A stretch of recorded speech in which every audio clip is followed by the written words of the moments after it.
अस्सलाम वालेकुम जी। Welcome to the first session after midterm. हमने मिडटर्म से पहले एनर्जी को एक स्ट्रेटेजिक और ऑर्गेनाइजेशनल पर्सपेक्टिव से देखा था। बेसिकली हमने देखा था कि एनर्जी की ट्रांजैक्शन और इम्प्लिकेशंस क्या हैं उसकी। ऑर्गेनाइजेशंस कैसे एनर्जी मैनेजमेंट सिस्टम्स और गवर्नेंस को इस्तेमाल करती हैं रिस्पॉन्ड करने के लिए उन इम्प्लिकेशंस को। और फिर हमने एनर्जी और कार्बन अकाउंटिंग के बारे में पढ़ा था। ये समझा था कि हमारी एनर्जी मार्केट्स कैसे बिहेव करती हैं, यानी टैरिफ्स और पैसे का इम्पैक्ट, फाइनेंशियल इम्पैक्ट जो आता है बिल्स वगैरह के थ्रू इंडस्ट्रीज पे। और फिर हमने उस सारे को पाकिस्तान का जो पावर सेक्टर है उसके कॉन्टेक्स्ट में ग्राउंड किया था। आप लोगों ने इकोनॉमिक सर्वे ऑफ पाकिस्तान का एक पार्ट पढ़ा था, और वही आपके इम्तिहान में भी एक छोटा सा उसका सवाल आया था। फिर हमने पाकिस्तान का स्ट्रक्चर देखा था कि उसमें मुख्तलिफ ऑर्गेनाइजेशंस पॉलिसी लेवल से लेके, और फिर उसके बाद पावर जनरेशन मुख्तलिफ जगहों पे कौन कौन करता है, उसकी ट्रांसमिशन में कौन इन्वॉल्व है, फिर डिस्कोज क्या करती हैं, आवाम तक कैसे बिजली पहुंचाती हैं, उनसे पैसे लेती हैं। और फिर हमने उसमें सर्कुलर डेट और उसमें जो फ्यूल की कॉस्ट का इम्पैक्ट है उस सबको डिटेल में पढ़ा था। और आखिर में हमने फिर इकोनॉमिक एवेल्युएशन के सेंस में देखा था कि लाइफ साइकिल थिंकिंग करते हुए हम किसी नए सिस्टम की इंडक्शन को कैसे देख सकते हैं और फिर उनमें कैसे प्रायोरिटाइजेशन कर सकते हैं। तो अभी तक हमने, हमारा फोकस जो था बेसिकली इस चीज़ पे था कि why energy matters, how it is managed and how decisions are made basically. अब we'll move on to the second half जो मिड टर्म के बाद का है, और it is a shift from strategy to execution, यानी प्रैक्टिकली चीज़ें कैसे करते हैं। आज हम starting today will focus on energy end use systems in organisations, यानी मुख्तलिफ इंडस्ट्रियल ऑर्गेनाइजेशंस में इलेक्ट्रिकल, मैकेनिकल, थर्मल सिस्टम्स कौन से होते हैं जो बिजली इस्तेमाल करते हैं ज़्यादा। इससे हमें ये समझ आएगी कि बिजली की एक्चुअल कंजम्पशन कैसे होती है और सिस्टम लेवल एफिशिएंसी कैसे बढ़ाई जा सकती है। और इसके बाद फिर हम वील बिल्ड ऑन दिस, हम डिस्ट्रीब्यूटेड जनरेशन को देखेंगे अगले लेक्चर्स में, फिर माइक्रो ग्रिड्स को देखेंगे, डिजिटल एनर्जी मैनेजमेंट को देखेंगे, डेटा एनालिटिक्स को देखेंगे। इसी तरह हम देखेंगे कि रिजल्ट्स हासिल करने के लिए मेजरमेंट, वेरिफिकेशन और परफॉर्मेंस एश्योरेंस कैसे की जाती है।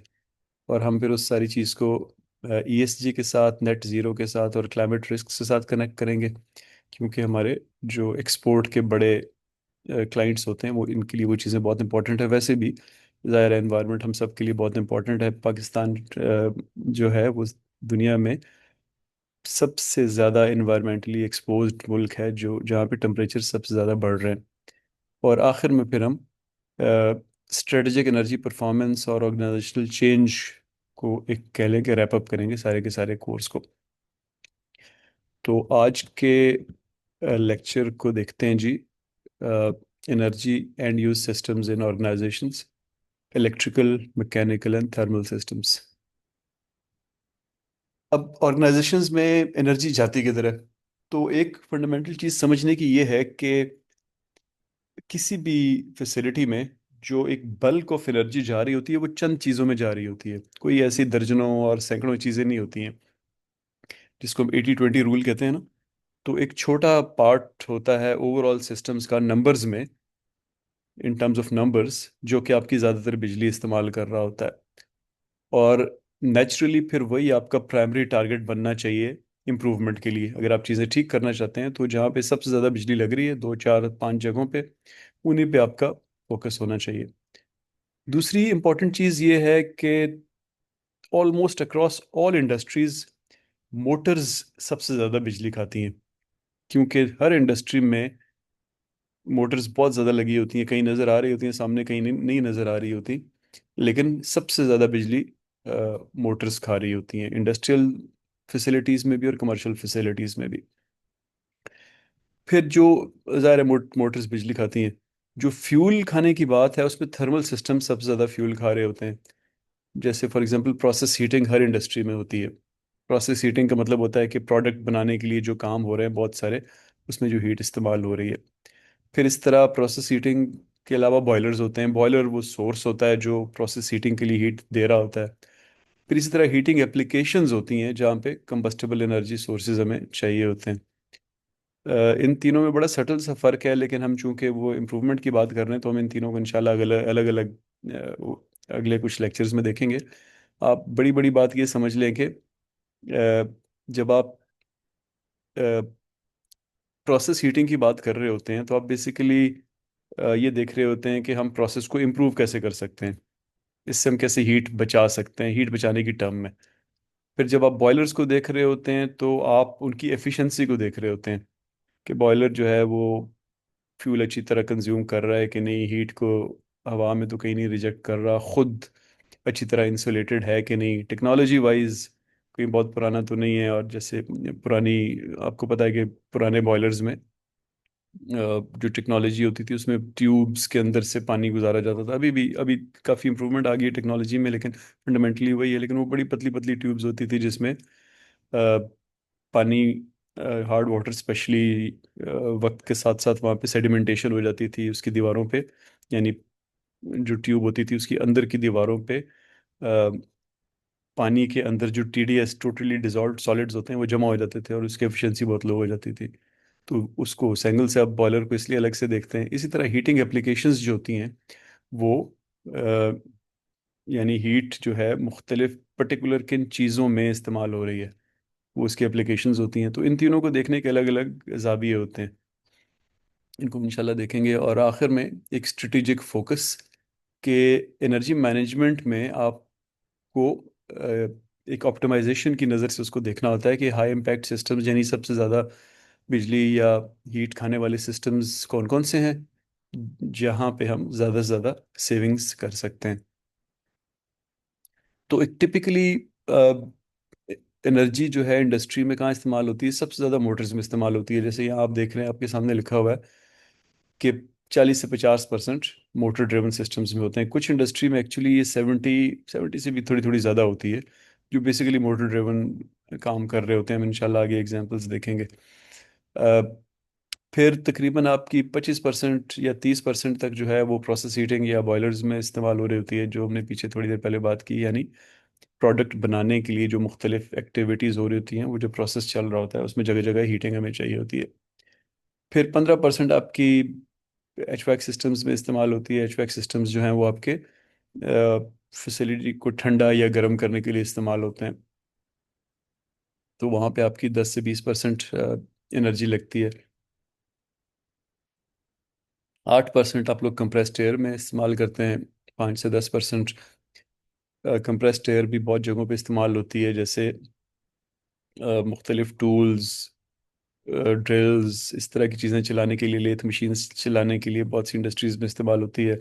सफाई के लिए, जब आपके फ्लोर पे बहुत से इंडस्ट्रियल फ्लोर्स होते हैं जिन पे नीचे गंद जमा होता रहता है, ऑयल गिरता रहता है, मुख्तलिफ वेस्ट गिरते रहते हैं, तो उनको आप क्लीनिंग करते हैं हर दूसरे तीसरे दिन।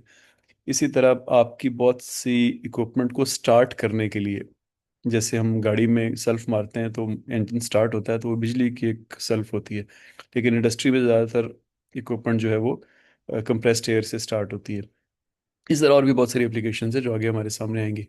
और आखिर में लाइटिंग, तकरीबन 10%, 5 से 10% लाइटिंग में इस्तेमाल होता है। लाइटिंग ऑब्वियसली कम है इसका लोड, लेकिन आगे हम देखेंगे कि इसकी इम्पोर्टेंस क्यों है। तो ज़रूरी है कि फिर हम ना सिस्टम लेवल एफिशिएंसी हमारे दिमाग में होनी चाहिए एनर्जी की।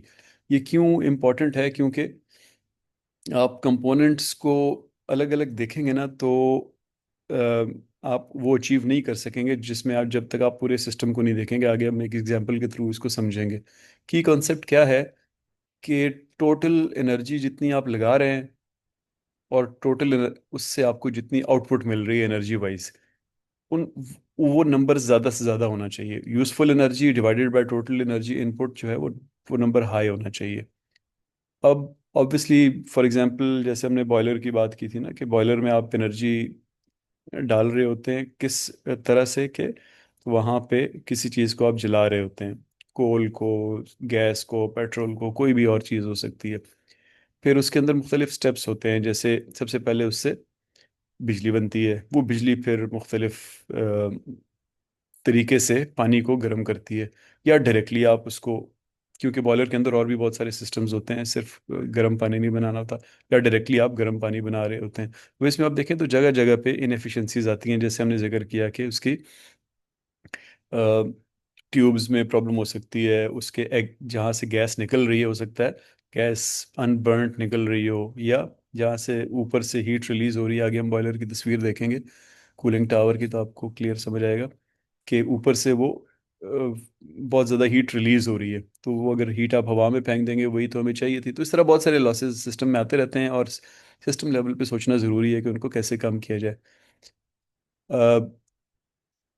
ऑप्टिमाइजेशन फिर सिस्टम की कैसे होती है? वो सिर्फ इस तरह नहीं होती कि कोई चीज़ चेंज कर दी, नया बल्ब लगा दिया, नया एचवैक सिस्टम लगा दिया, बल्कि ओवरऑल सिस्टम के रीडिज़ाइन में होती है। इसकी हम आगे एग्जांपल्स देखेंगे, जैसे फॉर एग्जांपल कंप्रेस्ड एयर। मैंने देखा इंडस्ट्री में एक सिंगल बहुत बड़े बड़े कंप्रेसर्स लगाए होते हैं, जो लेट्स से के 8-9 बार पे एयर को कंप्रेस करके तो जगह जगह भेज रहे होते हैं, एक नेटवर्क जा रहा होता है कंप्रेस्ड एयर का। अब मेरे पास अगर 2 बार की भी रिक्वायरमेंट है, तो अब पीछे से तो 8-10 बार आ रहा है, तो मैं फिर एक आर्टिफिशियली मुझे एक डिमांड सी जनरेट हो जाएगी कि जो कंप्रेस्ड एयर बना रहा है वो कहेगा कि मैं नदीम साहब के फैसिलिटी पे, सब फैसिलिटी पे आधे घंटे के लिए 8 बार की एयर देता हूँ। अभी एक आर्टिफिशियल डिमांड है, हालांकि मुझे तो सिर्फ 2 बार चाहिए।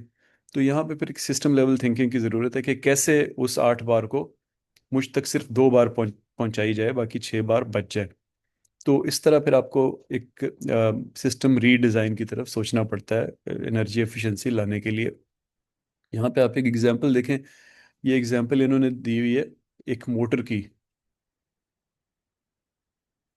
मोटर जो है वो जाहिर है उसके आगे एक ड्राइव होती है, और ड्राइव के आगे एक पंप लगा हुआ है, जो बेसिकली हाइड्रोलिक पंप है, यानी आप उससे कोई ना कोई हाइड्रोलिक पावर ले रहे हैं।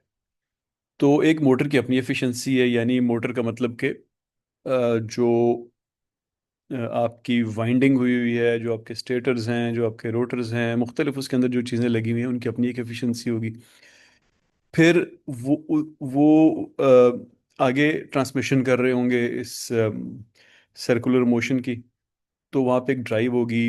इंडस्ट्री में आजकल वेरिएबल फ्रिक्वेंसी ड्राइव्स इस्तेमाल हो रही हैं, तो उनकी अपनी एक एफिशिएंसी होती है, नॉर्मली बहुत ज़्यादा होती है। जैसे यहाँ पे आप देखें, सबसे ज़्यादा एफिशिएंसी इसी ड्राइव की है, 96%, लेकिन स्टिल 4% कम है।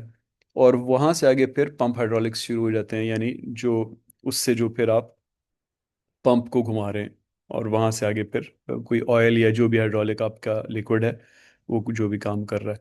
तो इन तीनों की जो एफिशिएंसी है 92, 96, 70, तो ऐसा नहीं होता कि सबसे कम एफिशिएंसी आपके सिस्टम की एफिशिएंसी होती है, एक्चुअली मल्टीप्लाई होते हैं आपस में। तो इन तीनों को आप मल्टीप्लाई करें तो आपके सिस्टम की तकरीबन 62% एफिशिएंसी बनती है।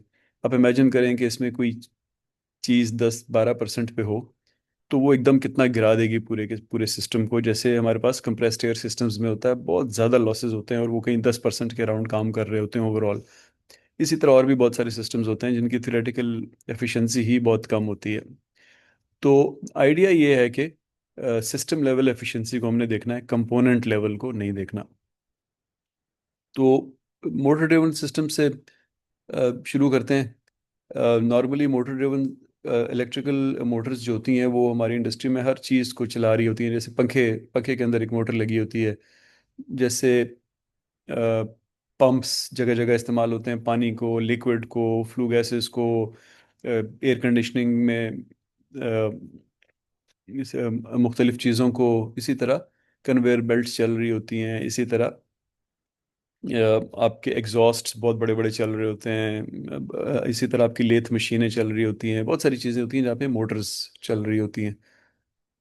तो प्राइमरी एप्लीकेशन इनकी बहुत ज़्यादा होती है हर जगह, हर इंडस्ट्री में।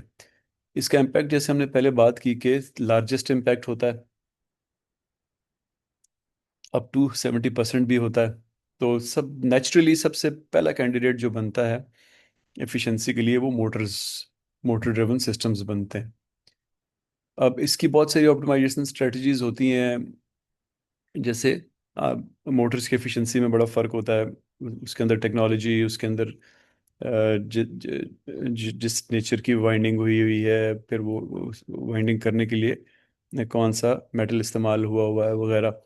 इसी तरह लोग वेरिएबल फ्रीक्वेंसी ड्राइव्स आजकल तकरीबन सब लोग ही इस्तेमाल कर रहे हैं, जिसका मतलब होता है कि मोटर तो एक सर्टन स्पीड पे चल रही है, लेकिन अगर आगे आपको स्लो स्पीड चाहिए या हाई स्पीड चाहिए तो वो ड्राइव, वेरिएबल फ्रिक्वेंसी ड्राइव, अब मुख्तलिफ कंपोनेंट उसके अंदर इलेक्ट्रिकली लगे होते हैं, वो उसको चेंज करती है। जैसे मैकेनिकल सिस्टम्स में गेयर्स होते हैं, तो उस तरह वो उसकी स्पीड को वेरी करती है।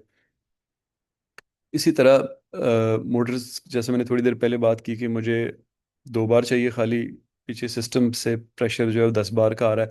तो इसी तरह मोटर्स भी जो है, फिर आप साइज करते हैं पर्टिकुलरली उस यूज़ के लिए जो कि जहाँ पे चाहिए, बजाय इसके कि स्टैंडर्ड मोटर्स से आप स्टैंडर्ड मोटर्स को पावर करके ज़्यादा बिजली इस्तेमाल करके और वीएफडी के थ्रू चीज़ें कम करें, तो बेहतर है कि आप मोटर ही ऐसी इस्तेमाल करें जिसमें आपको जितनी आपको स्पीड चाहिए।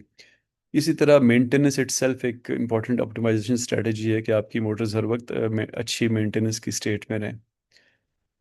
इसके हमने मिड टर्म से पहले इसके परफॉर्मेंस फैक्टर्स पढ़े थे बहुत सारे। जैसे फॉर एग्जांपल लोड फैक्टर को हमने पढ़ा था, ऑपरेटिंग कंडीशंस को, और इसी तरह बिजली कंट्रोल करने, बिजली और मुख्तलिफ पावर की कंजम्पशन कंट्रोल करने के बहुत सारे तरीके पड़े थे, बजाय इसके कि हम खाली सिर्फ मोटर पे फोकस करें कि हमें फलानी मोटर चाहिए या फलानी नहीं चाहिए। तो इसमें एक चीज़ समझने वाली है जिसको हम कहते हैं affinity law for motor systems. आम जुबान में इसको समझ लें तो जितनी मोटर को आप आहिस्ता चलाएंगे, वो बहुत ज़्यादा उस उतनी कम वो बिजली खाएगी। और ये ऐसा लीनियर रिलेशनशिप नहीं है, ये क्यूबिक रिलेशनशिप है। यानी अब मोटर का मतलब है कि सिर्फ मोटर, हम लोग जब मैकेनिकल इंजीनियरिंग की ज़ुबान में जब मोटर कहते हैं तो उसका मतलब घूमने वाली चीज़ होती है। यानी आप में से जो लोग अमेरिका गए हुए हैं वो गाड़ी के इंजन को मोटर कहते हैं, क्योंकि वो घुमा रहा होता है आपके पहियों को।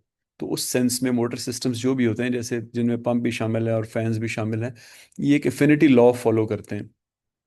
यानी कि पावर कंजम्पशन और रोटेशनल स्पीड का आपस में एक 1:3 का रिलेशनशिप है। और इसीलिए लोग आप अब मैं थोड़ी देर पहले मैंने वीएफडी की बात की थी, वेरिएबल फ्रीक्वेंसी ड्राइव्स की, इसीलिए लोग वो बहुत ज़्यादा इस्तेमाल करते हैं, क्योंकि स्पीड कम करने से एकदम कंजम्पशन बहुत कम हो जाती है। तो फॉर्मूला क्या है कि power is proportional to the cube of rotational speed. यानी आप अपनी स्पीड अगर 20% कम कर देंगे, यानी 100, लेट्स से कि आरपीएम है उसे 80 कर देंगे, तो जो आप बिजली बचाएंगे वो 20% नहीं होगी, बल्कि वो उसके 3 टाइम्स होगी। यानी 0.8 को आप क्यूब करेंगे तो उतनी बिजली बचेगी। इन अदर वर्ड्स, तकरीबन आधी बिजली बच जाएगी जब आप 0.8% अपनी स्पीड को, 20% अपनी स्पीड को कम करेंगे। तो इससे आपको ये समझना चाहिए कि वेरिएबल फ्रिक्वेंसी ड्राइव्स कितनी इंपॉर्टेंट हैं। और सेकेंडली कि किसी भी मोटर को, यानी आपके घर में जो पंखा लगा हुआ है या आपके घर में एसी लगा हुआ है, अगर आप उसका ब्लोअर लो स्पीड पे रखेंगे, पंखे की स्पीड कम रखेंगे, तो बिजली की कंजम्पशन एकदम कम हो जाती है। अगले सिस्टम्स हैं कंप्रेस्ड एयर सिस्टम्स। अब ये भी मैन्युफैक्चरिंग प्रोसेस में बहुत जगह यूज़ होती है, लेकिन जैसा मैंने आपको बताया कि इसकी एफिशिएंसी बहुत ही कम होती है। इसकी एनर्जी इंटेंसिटी हम लोग मेजर करते हैं किलोवाट आवर पर cubic metre of compressed air. यानी एक क्यूबिक मीटर, क्यूबिक मीटर का मतलब होता है पानी में अगर हम ले लें तो 1 टन। तो कुछ लोग इसको टन का वर्ड भी यूज़ करते हैं हमारी इंडस्ट्री में। तो इसकी एफिशिएंसी क्यों कम होती है? क्योंकि ज़ाहिर है कंप्रेस्ड एयर सिस्टम है, तो पाइप्स के थ्रू जा रही है, जगह जगह सीलें लगी होती हैं, वो सीलें लीक हो जाती हैं, पाइप इटसेल्फ लीक हो जाते हैं। इसी तरह प्रेशर ड्रॉप्स होते हैं, जो ही पाइप का साइज चेंज होता है तो प्रेशर या बढ़ जाता है या ड्रॉप हो जाता है। बढ़ता है तो वो सीलों को लीक कर देता है, कम होता है तो ज़ाहिर ड्रॉप हो जाता है। इसी तरह जब आप कंप्रेशन कर रहे होते हैं तो वहाँ पे एनर्जी इस्तेमाल होती है। और आखिर में artificial demand from excessive pressure, जो मैंने आपको शुरू में बताया कि मेरे कमरे में 2-3 बार पे मुझे कंप्रेस्ड एयर चाहिए, लेकिन पीछे जो कंप्रेसर लगा है वो है ही 10 बार का। तो अब वो मुझे दो तीन या तो 10 बार ही देंगे और कहेंगे मैं इस्तेमाल कर रहा हूँ 10 बार, या फिर वो बीच में उसको प्रेशर कम करने के लिए कोई इक्विपमेंट लगाएंगे, जो बहुत दोनों केसेस में एनर्जी लॉस हो रहा है। तो कंप्रेस्ड एयर सिस्टम में आर्टिफिशियल डिमांड भी बहुत ज़्यादा होती है। अगले सिस्टम्स हैं बॉयलर्स और स्टीम के सिस्टम, ये भी बहुत ज़्यादा इस्तेमाल होते हैं इंडस्ट्री में। यानी थर्मल एनर्जी स्पेशली, यानी जो हम जला के गैस कोयला पेट्रोल वगैरह जो एनर्जी प्रोड्यूस करते हैं, उसमें बॉयलर्स और स्टीम सिस्टम सबसे ज़्यादा एनर्जी खाते हैं। और इसको हम बहुत सी जगहों पे यूज़ करते हैं, जैसे हीटिंग हर जगह होती है, टेक्सटाइल में बहुत ज़्यादा इस्तेमाल होती है हीटिंग। इसी तरह फर्टिलाइज़र में, हर इंडस्ट्री में, सीमेंट में बहुत ज़्यादा हीटिंग इस्तेमाल होती है। इस तरह बहुत सी एनर्जी में स्टरलाइजेशन चाहिए होती है, यानी बैक्टीरिया ख़त्म करने के लिए हीटिंग चाहिए होती है। इसी तरह जो फूड इंडस्ट्री है उसमें कुकिंग होती है बहुत ज़्यादा, यानी every industry uses a lot of heating. इसकी जो एफिशिएंसी है, it is evaluated as steam energy output divide by fuel input energy. यानी आपने कितनी स्टीम ली और कितना फ्यूल लगा के। तो typically measured using stack gas analysis और डायरेक्ट टेस्टिंग। डायरेक्ट टेस्टिंग का मतलब है कि आप देखें कि आपने फ्यूल कितना डाला, कोयला वगैरह जो भी आपका फ्यूल है, और आउटपुट देखें कि आपको स्टीम कितनी मिली जिस पे भी प्रेशर पे आपको चाहिए। या दूसरी चीज़ है फ्लू गैस या स्टैक गैस एनालिसिस। इसका मतलब होता है कि आपके बॉयलर के ऊपर से जो गैस निकल रही है उसको एनालाइज करें कि पहली चीज़ ये एनालाइज करें कि वो पूरी जल गई है कि नहीं। वो कैसे करते हैं कि उसके अंदर देखते हैं carbon dioxide, carbon monoxide, nitrogen के ऑक्साइड्स और सल्फर के ऑक्साइड्स, ये मेनली निकल रहे होते हैं वहाँ से। तो वो कितने परसेंट है, ऊपर जो फ्लू गैस निकल रही है उनमें कौन सी चीज़ कितने परसेंट है, उससे पता चलता है कि आपने कितनी कितनी अच्छी तरह जलाया फ्यूल को। और दूसरी चीज़ जो हम देखते हैं वहाँ पे, देखते हैं कि वो गर्म कितनी है वो गैस। अगर वो अभी भी बहुत गर्म है तो इसका मतलब है कि हम उससे पूरी एनर्जी नहीं निकाल सके, अब हम हवा में फेंक फेंक रहे हैं हीट को, और हमें हीट ही तो चाहिए थी। तो इस तरह से हम बॉयलर्स की और स्टीम सिस्टम्स की एफिशिएंसी देखते हैं। इसकी परफॉर्मेंस रेंज अच्छी होती है, 90% तक होती है, डिपेंडिंग ऑन योर टेक्नोलॉजी और आप मेंटेनेंस कितनी कर रहे हैं। जैसे मैंने आपको बताया कि बॉयलर्स में प्लेटों को प्लेट जो भी टेक्नोलॉजी है, पाइप्स को, प्लेट्स को साफ करना बहुत इंपॉर्टेंट होता है। तो आपके जो बॉयलर्स होते हैं जो थियोरेटिकली, तो ये 100% एफिशिएंसी आपको दे सकते हैं। बहुत सी इक्विपमेंट होती है जो 100% एफिशिएंसी आपको दे ही नहीं सकती ना, जैसे आपकी गाड़ी का इंजन समझ लें। तो आप देखें कि उसने इतने बड़े सारे पिस्टन्स को चलाना है जो कि सिलेंडर के अंदर मूव होंगे, वहाँ पे एक फ्लूइड है जो हीटअप होता है, यानी वहाँ से वो एनर्जी खा लेता है, जो जो आपका ट्रांसमिशन का या इंजन का ऑयल होता है। इसी तरह वहाँ पे वाइपिंग के लिए आपके पास रिंग्स होते हैं आपके पिस्टन के ऊपर जो कि रगड़ खा रहे होते हैं। तो बहुत सी ऐसी चीज़ होती है जो एनर्जी को खा रही होती है। तो थियोरेटिकली आपका इंजन एक सर्टन एफिशिएंसी से ऊपर जा ही नहीं सकता। तो इस सेंस में बॉयलर्स और स्टीम सिस्टम्स जो हैं एफिशिएंट सिस्टम्स हैं बाय नेचर के, थियोरेटिकली 100% पे जा सकते हैं। लेकिन चूंकि कुछ सिस्टम लॉसेज होते हैं तो ये 70 से 90% तक रहते हैं। बॉयलर में एनर्जी लॉस कहाँ से होती है? जैसे मैंने आपको कहा, फ्लू गैसेस जो हैं, जो ऊपर से गैस निकल रही होती है, वो हीट को, वहाँ हीट वहाँ से निकलती है। तो अब जाहिर है आप बिल्कुल इन्वायरमेंटल टेम्परेचर 30-35 पे तो नहीं फ्लू गैस निकल रही होती, हंड्रेड्स ऑफ सेंटीग्रेड्स में होती है, तो वहाँ पे लॉस तो है। तो फिर उसको लोग, फिर जाहिर है उसको रिकवर करने की कोशिश करते हैं, और जिसको हम टर्बो सिस्टम्स कहते हैं ना, कि उसी को कहीं घुमा के किसी और जगह पे ले जाके उस हीट को इस्तेमाल करते हैं। फिर आपके रेडिएशन और कन्वेक्शन के लॉसेस होते हैं, यानी आपका बॉयलर की जो इंसुलेशन है वो कितनी एफिशिएंट है।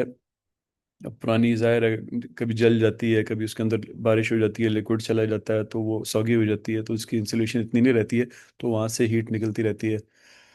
इसी तरह ब्लो डाउन लॉसेज होते हैं। ब्लो डाउन का मतलब होता है कि आपका जो पानी होता है बॉयलर के अंदर, वही जो आपकी ट्यूब्स में, या जो भी आप जिस जो भी आपकी टेक्नोलॉजी है, एक पानी घूम रहा होता है आपके बॉयलर के अंदर ना, उसी को आप हीट करते हैं, फिर वही ठंडा होता है, फिर हीट होता है, फिर ठंडा होता है। तो टीडीएस उसके अंदर जो उसके अंदर डिजॉल्व सॉलिड्स होते हैं वो जमते हैं फिर उन सरफेसेस पे जिनके अंदर ये घूम रहा होता है। तो पानी को फिर साथ साथ चेंज करना होता है, और उस चेंज करने को हम कहते हैं ब्लो डाउन। कि पुराना पानी निकाला, नया डाल दिया, सारे का सारा नहीं करते, थोड़ा थोड़ा करके नॉर्मली करते रहते हैं। लेकिन स्टिल पानी, अब पानी कह लें या स्टीम कह लें, आप 200-300 डिग्री सेंटीग्रेड पे आप उसको निकाल रहे हैं अगर एक सिस्टम के अंदर से, ताकि बहुत ज़्यादा सेडिमेंट्स ना हो, तो वो हीट निकल रही है ना। इस तरफ से जो आप पानी डालते हैं वो इन्वायरमेंट के टेम्परेचर पे होता है, 20-30 डिग्री पे होता है, उधर से आप 300 डिग्री पे निकाल रहे हैं, तो वो सारी हीट लॉस हो जाती है। इसको ब्लो डाउन लॉसेस कहते हैं।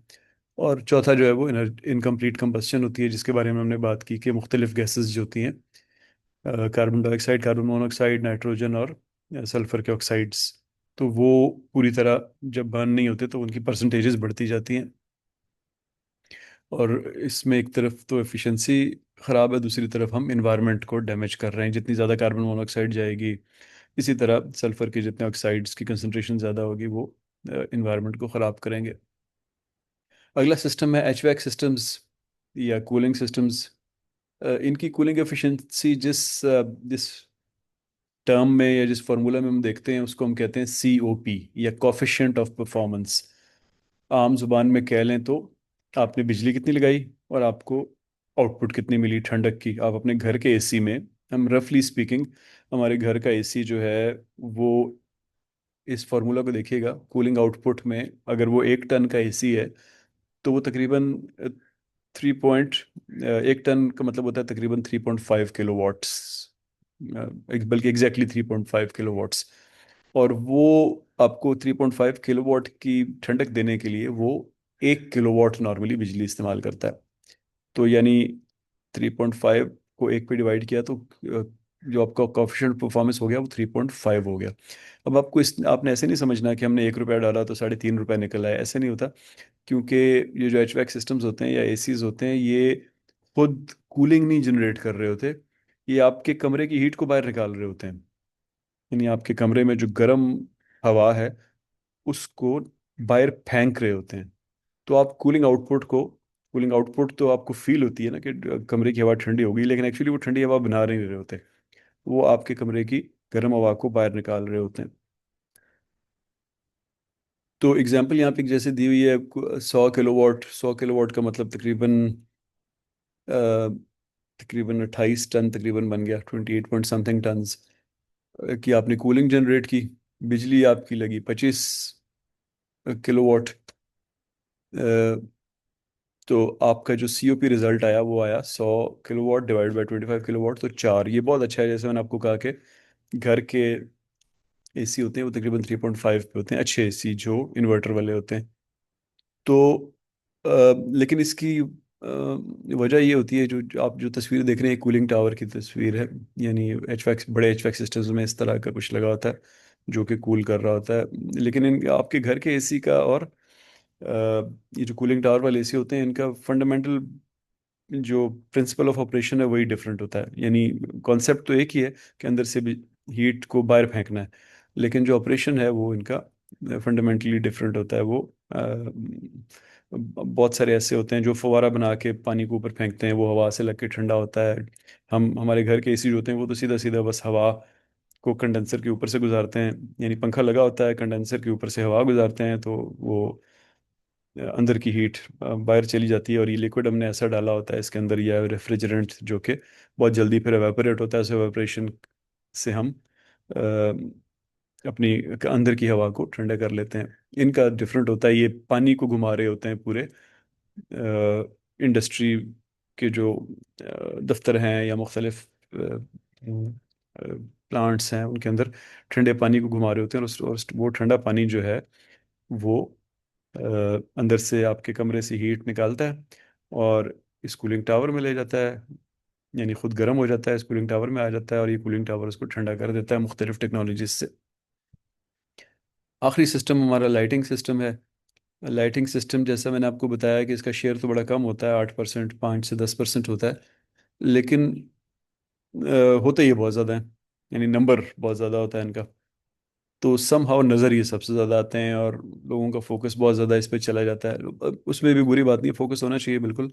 लेकिन ये आपने नजर बात जहन में रखनी है कि लाइटिंग को आप जितना मर्जी एफिशिएंट करते रहें, आप 8 से 10% एफिशिएंसी, ओवरऑल 8 से 10% पार्ट है ये। स्पेशली आजकल और कम हो गया है जब ये टेक्नोलॉजी एलईडी वगैरह की आ गई है ना। पहले तो ये होता था कि हमारे पास जो स्टैंडर्ड बल्ब होते थे वो बहुत ज़्यादा हीट भी जनरेट करते थे, यानी इनएफिशिएंट होते थे। इनकी जो मेट्रिक है वो बेसिकली है लूमेंस पर वॉट, यानी 1 वॉट बिजली इस्तेमाल करके आप कितने लूमेंस इस्तेमाल करते हैं।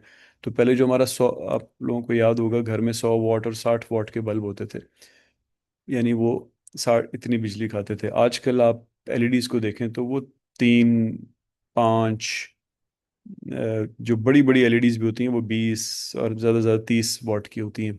30 वॉट की बहुत बड़ी होती है। और 100 वॉट के तो प्रॉपर रिफ्लेक्टर होते हैं। तो कुछ अर्सा पहले तक 100 वॉट का नॉर्मल बल्ब होता था। तो अब चूंकि इनहेरेंटली इक्विपमेंट ही बहुत एफिशिएंट हो गई है, तो ज़ाहिर है फिर उसमें सेविंग के चांस भी कम से कम होते जा रहे हैं। लेकिन स्टिल आप इसमें क्या कर सकते हैं कि आप एलईडी टेक्नोलॉजी लेके आ सकते हैं। वैकेंसी सेंसर्स लगा सकते हैं, यानी बंदा कमरे से निकले तो लाइट खुद ही बंद हो जाए। इसी तरह डे लाइट हार्वेस्टिंग कर सकते हैं, यानी कमरे का डिज़ाइन ऐसे रखें कि उसके अंदर दिन को लाइट बाहर से आ जाए और आपको कम लाइटें जलानी पड़े। इसी तरह टास्क लाइटिंग ऑप्टिमाइजेशन का मतलब है कि कुछ टास्क ऐसे होते हैं जिनमें आपके सर के ऊपर आपको लाइट चाहिए होती है, जैसे पीसीबीज पे लोग काम कर रहे हैं, जैसे लोग ड्रिलिंग कर रहे हैं मुख्तलिफ इंडस्ट्रियल प्रोसेसेस में। तो उसको आप ऑप्टिमाइज कर सकते हैं कि ऐसी जगह पे रखें कि सारे के सारे लाइट का फोकस उस बंदे के उस पैनल पे हो जिस पे वो काम कर रहा है। अब आखिर में हम ये देख रहे हैं कि हमने मिड टर्म से पहले एनर्जी के केपीआईज पढ़े थे कि एनर्जी के मुख्तलिफ केपीआईज होते हैं मुख्तलिफ इंडस्ट्रीज़ के लिए। तो यहाँ पे वही बात हो रही है कि आपके मेट्रिक और केपीआई एक ही वर्ड होता है तकरीबन। परफॉर्मेंस इंडिकेटर या मेट्रिक एग्जैक्टली एक वर्ड है, और की का मतलब होता है कि इंपॉर्टेंट मेट्रिक। तो आपके स्टैंडर्ड मेट्रिक्स जो हैं अगर आप इस्तेमाल करेंगे तो आप फिर कंपैरिजन कर सकेंगे अपनी फैसिलिटी में मुख्तलिफ चीज़ों का। जैसे इलेक्ट्रिकल मोटर्स को हमेशा kilowatt per hour per unit of production से देखा करें आप। इलेक्ट्रिक मोटर है, हम इसमें सिर्फ ये देखेंगे बिजली कितनी खाती है और इतनी बिजली लगा के कितने पीस प्रोड्यूस हुए, बजाय इसके कि हम ये देखें कि इसके आगे स्पीड कितनी है तो फलानी चीज़ कितनी है, तो फलानी चीज़ कितनी है तो इससे गर्मी कितनी निकल रही है वगैरह, उसको छोड़ें। हम ये देखेंगे बिजली कितनी खाती है और इससे कितने पीस प्रोड्यूस हुए, तो उससे सब चीज़ें स्टैंडर्ड एक दूसरे से कंपेयर हो जाएंगी। इसी तरह बॉयलर्स में आप देखें फ्यूल एनर्जी पर ton of steam produced, fuel कितना लगा और स्टीम कितनी प्रोड्यूस हुई, सिंपल। तो उससे ज़ाहिर है फिर आपको नज़र आना शुरू हो जाएगा कि कौन सा एफिशिएंट है और कौन सा नहीं है। इसी तरह कंप्रेस्ड एयर में कितनी बिजली लगी 1 क्यूबिक मीटर ऑफ एयर बनाने में, तो उसमें सब इक्वली कंपेयर हो जाएंगे। इस तरह एचवैक में हमने थोड़ी देर पहले बात की, जैसे 1 टन कूलिंग के लिए कितने किलोवाट आपकी बिजली लगी। इस तरह लाइटिंग सिस्टम में लूमन्स पर वॉट। ये आखिर में एक समरी सी ये है कि कौन सा काम करने से आप कितनी ज़्यादा बचत कर सकेंगे। तो नीचे वाला जो आपका एक्सेस है ये कॉस्ट का है, यानी जो जो आप इस पे आगे जाते जा रहे हैं महंगी चीज़ें आप कर रहे हैं। और जो वाई एक्सेस है वो सेविंग का है, यानी आप जो जो ऊपर जाते जा रहे हैं तो ज़्यादा बचत करते जा रहे हैं। तो आप इसमें देखें कि जो टेक्नोलॉजी रिप्लेसमेंट है, यानी नई इक्विपमेंट लगा देना, ला के मोटर चिलर बॉयलर या कोई भी, वो सबसे महंगी पड़ती है और सेविंग्स उससे सबसे कम होती हैं। क्यों कम होती हैं? जैसे हमने बिल्कुल शुरू में बात की थी कि हमने सिस्टम को ऑप्टिमाइज करना होता है। ये तो नई आ जाएगी, लेकिन वो जिसको हम कहते हैं ना वीकेस्ट लिंक, बहुत सारी वीक लिंक फिर भी मौजूद होते हैं और वो इसकी जो नई इक्विपमेंट आती है उसके फ़ायदे को ख़त्म कर देते हैं, क्योंकि मल्टीप्लाई हो रही होती हैं। पीछे हमने एक मैथमेटिकली देखा था कि इनकी एफिशिएंसीज मल्टीप्लाई हो रही होती हैं। तो कोई भी चीज़ अगर 10% एफिशिएंट वाली लगी हुई है लाइन में, तो आगे आप 99 वाले जितने मर्जी लगाते रहें, उन सब ने 10 से ही मल्टीप्लाई होना है। इससे ज़्यादा सेविंग होती है सिस्टम ऑप्टिमाइजेशन में, जिसमें आप सिस्टम को रीडिज़ाइन करते हैं। उसकी भी ज़ाहिर है काफ़ी कॉस्ट होती है, यानी पंप की फैन के साइज को रिकन्फिगर करना, वेरिएबल फ्रिक्वेंसी ड्राइव्स लगाना, उसको खैर कंट्रोल में शामिल होगा, लेकिन स्टिल इसी तरह स्पीड यानी कंट्रोल करना, इस तरह प्रेशर के लेवल्स लोड को मैनेज करना। सेविंग्स टेक्नोलॉजी से ज़्यादा होती हैं, कॉस्ट कम होती है। इस तरह कंट्रोल ऑप्टिमाइजेशन की और ज़्यादा सेविंग होती है, कॉस्ट मज़ीद कम होती है, जिसमें आप सिस्टम्स को ऑटोमेट करते हैं, जिसमें आप वीएफटीज लगाते हैं और मुख्तलिफ कंट्रोल स्ट्रेटजीज इस्तेमाल करते हैं। सबसे कम कॉस्ट और सबसे ज़्यादा सेविंग ऑपरेशनल इंप्रूवमेंट से होती है। जैसा हमने मिड टर्म से पहले भी काफ़ी बात की कि जिस वक्त लोड फैक्टर आपका